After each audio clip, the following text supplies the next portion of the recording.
Bani Adam khudhu zinatakum 'inda kulli masjid. Hai anak cucu Adam, kalau dalam bahasa tafsirnya begini, jika sudah terdengar panggilan dari masjid-masjid itu, maka persiapkan dan kenakan pakaian terbaikmu. Jadi kalau mau sholat, jangan sekadarnya berpakaian. Cari pakaian-pakaian yang menurut kita paling pantas menghadap Allah. Ilustrasinya begini, walaysa kamitslihi syai'.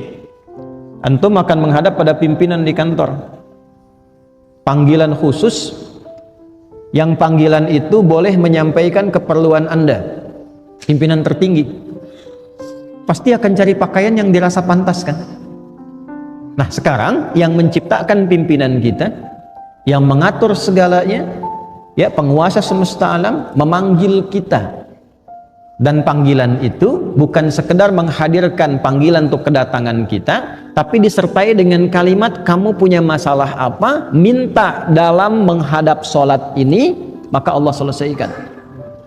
Karena itu panggilan pertama sholat dalam Al-Quran yang jenisnya bentuk sholat berupa panggilan, itu di Al-Baqarah ayat 45, kalimatnya wasta'inu bis-sabri was-salah. Dan jika Anda punya persoalan dalam kehidupan, terima dulu dengan sabar, lalu datang kepada Allah minta solusi lewat sholat. Jadi begitu kita katakan ya, dalam sholat itu kan diperintahkan oleh Allah wasta'inu, minta solusi. Kita rubah kalimat itu dalam bentuk permohonan. Allah perintahkan sholat, ya di situ kita menyembah Allah, maka kita katakan iyyaka na'budu. Ya Allah, engkau perintahkan aku sholat untuk menyembahmu, aku lakukan sekarang. Dan engkau perintahkan aku minta solusi dari persoalanku, sekarang aku mohon kepadamu. Bentuk perintahnya wasta'inu, bentuk permohonannya rubah ke mudhari, nasta'in. Maka kita ucapkan iyyaka na'budu wa Nah, di hadis qudsinya riwayat sahabat Abu Hurairah, Allah menjawab demikian.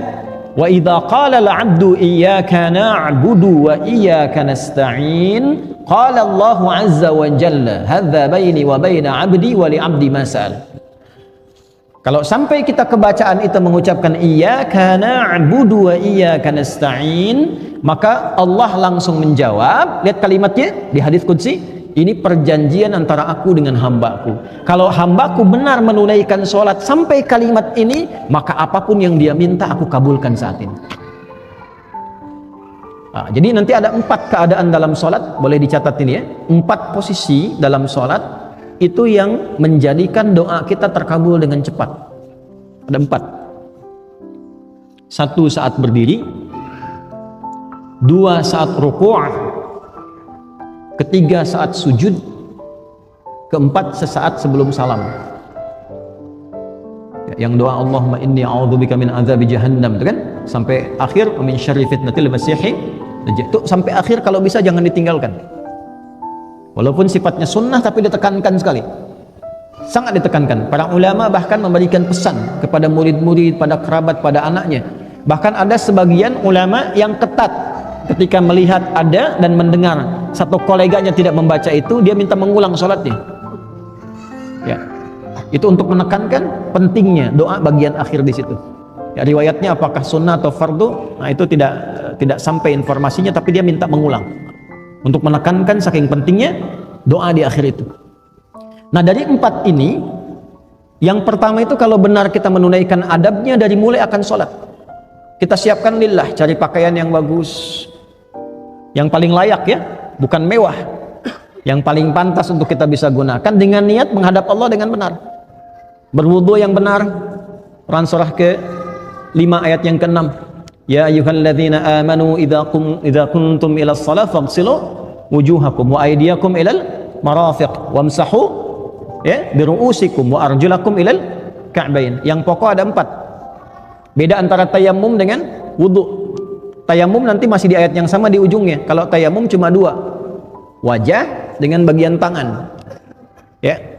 Tapi kalau wudu pokoknya 4, rukunnya 6. Niat 4 yang pokok ini tertib.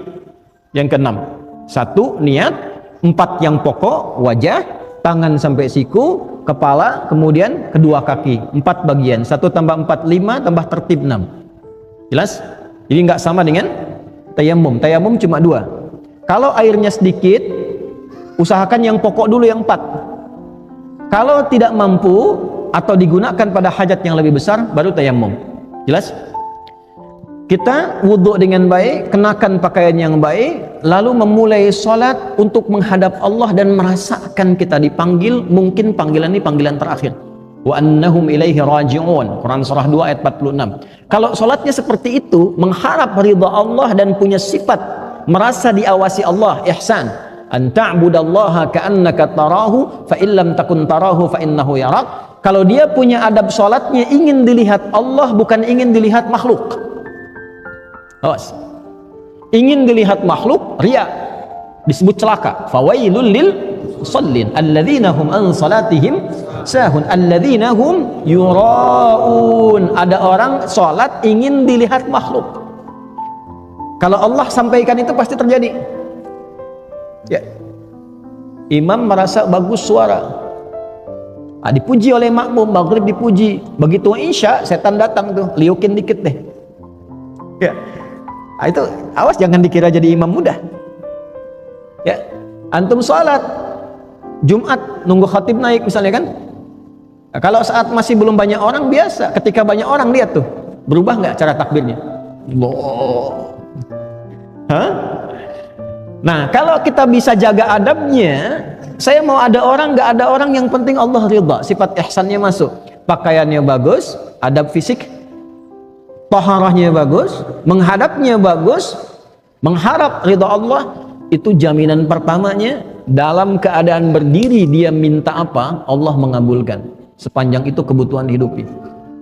Nah, nanti sanad ilmu untuk jawaban berdiri ini ada di Ali Imran, kalau di Quran ayat 38 sampai 39. Ya, Nabi Zakaria itu minta keturunan, padahal istrinya divonis tidak mungkin punya keturunan secara medis karena maaf monofos dan mandul. Itu mintanya saat berdiri dalam sholat.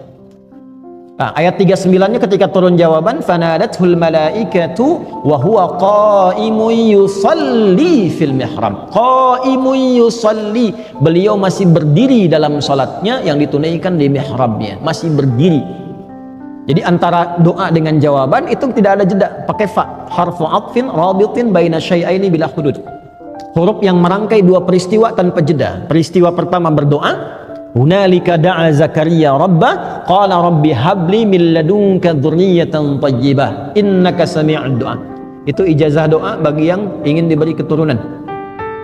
Bisa dibacakan rakaat pertamanya ayat 38 Ali Imran, rakaat keduanya ayat 39-nya. Bangun malam salat 2 rakaat. Ya, nanti doanya kalau selesai doa bacakan Quran surah 19 Maryam ayat 1 sampai 15. Kalau belum hafal, buka mushaf. Amalan hartanya Quran surah 21 ayat 89 sampai 90, rajin sedekah. 3 amalan. Ya, ini dari Quran langsung petunjuknya untuk bisa diizinkan oleh Allah ya, dan diberikan kelapangan mendapatkan keturunan.